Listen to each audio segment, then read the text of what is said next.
my whole life, I just want to preface this video with a little introduction. My whole life has been seeing a lot of people work and be miserable, and I understand, I give a lot of respect to the Polish immigrants who came here from Poland and worked in factories for 30 years and just hated it and bitched and hated that fucking bullshit. But they only got a couple more years left, and this way, Turbo, and when they came to America, they were paying all right enough to buy a house and, a car and support 2 or 3 kids. That no longer is the situation. There is no more Al Bundy, Homer Simpson. This way, Turbo. Hey, there is no more Al Bundy, Homer Simpson where they're miserable, but they got a house. Homer Simpson had a house. I don't know, he had that job, but it was a cartoon. But Al Bundy, he was a shoe salesman, he had a house. And we, as poor-ass people living in an apartment, would say, we don't understand why Al Bundy's so damn miserable. He's got a house. We don't have a backyard. We live on 63rd in California. We don't have shit. So, Al Bundy was doing better than us, and he was bitching, and we were like, we don't understand why he's bitching. Now, all my life, stop, Turbo. You gotta stay over here. You must stay over here. Over here, hey, over here. Else we're not coming back out if you don't listen. All my life, I've seen renters have to rent and slave away at those same factories and at them dead-end jobs. People working at these jobs that pay $15 an hour. Now, $15 an hour is good money. This way. Over down here. Go down there. Turbo, down there. Okay. They're slaving away to pay the rent, to pay the bills, and they're miserable. And starting a business is one thing, but a realty management group, I'm telling you, I could kind of see it as my way out. I can fix houses myself, meaning I'll be there fucking 12, 14 hours a day getting that thing ready to be rented out or sold. Put in whatever time, and I don't have to sit there and say, well, I worked 14 hours times 20, boss, you owe me $280. No, I don't need to be given money. I need to have the money at the end of the road when we sell, when we rent. Then you get 1, then you get 2. Now, they won't give out loans like they used to. I have to find somebody who's wants to do this business 50-50. A money man, and I do the work, and we do it. Or buy one and then hope, but I need that first step. I could buy the property I live in, turn the basement into a rental, keep the above, turn that into a 3-bedroom, $1,050 a month, maybe $1,100 tops, and bam, that's $500 for the basement, $1,150 for the top. That's $1,600. $1,600 would pay for expenses throughout the year. I mean, property tax might be $4,000. Let's call it $3,000 or something. Let's say 600 times 10. It's gonna be about $6,000, maybe, give or take. Okay, but you took in 3 times half the months in the year, because 3,000 every 2 months. Then you cut that in half, 3 times 6. You took in 18 grand. Now you're making money, and I could live there and not be a rent slave, not have a lord over me, a landlord,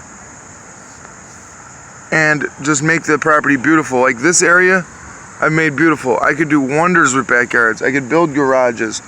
I could build decks. That's the work I'm interested in. Even when you tell me, hey, go build a deck, and I'll give you $20 an hour, and it'll probably take this many hours, it's not as fulfilling. It's not as much money, and you're not going to support your family, and there's going to be no security, and there's going to be no light at the end of the road. Because what happens when you get old? Also, think about them jobs they know he's going to be there. So you got to start your own company. I'm 33 now, and a lot of people I see that are 50, 60, even 49, 48-year-old men, they say, man, I let a lot of years slip by. And I think to myself, yeah, so have I.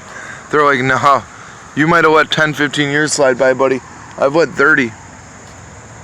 I've let 35 years slip by, and here I am with nothing. There's got to be a way, man. If there's a will, there's a way. And if you're very ambitious, you can come over here. Come on. Over here. Let's go. You can continue to buy properties until your little heart's, desire, to your heart's fulfillment. Come on, Turbo. Here comes a big boat. Hey, maybe even get a boat down the road if you really want to break out another 1,000. Every time something breaks, that's a biggie. That's going to be big waves. I'll get a shot of the waves.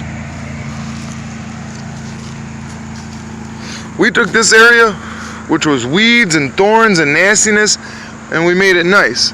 We put trails, four-wheeler trails. I mean, this property right here, and they're cleaning up this river. This property is riverfront property, man. And nobody knows about my spot anymore.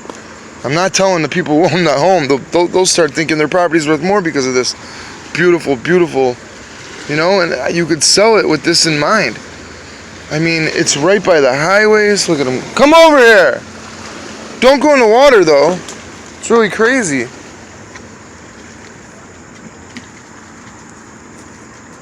I'm living riverfront property, but I have no security.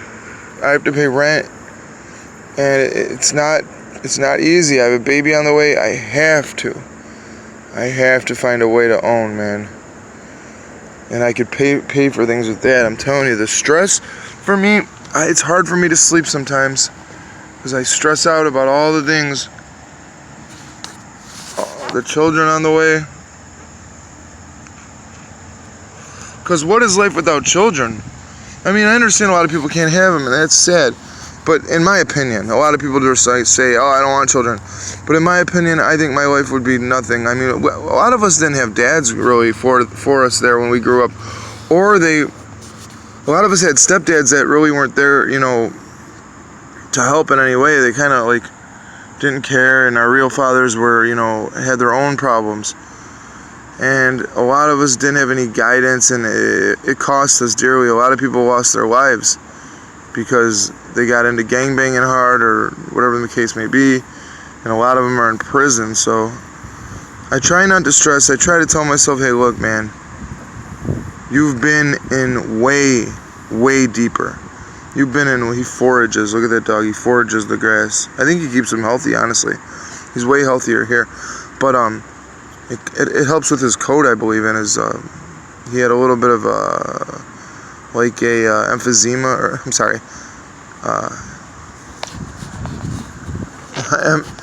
I used to say to this guy, I said, it's a little more extreme. He said he had emphysema. I said, it's a little more extreme than emphysema, but he had eczema, I'm sorry. Turbo had a situation like that with his skin, and it's cleared up. All from the loveliest person in the world. But I just want to make this video and put it out there. Nobody's going to watch. I don't have any subs. My other channel has 2 strikes because I talk about nothing. But everybody, God bless.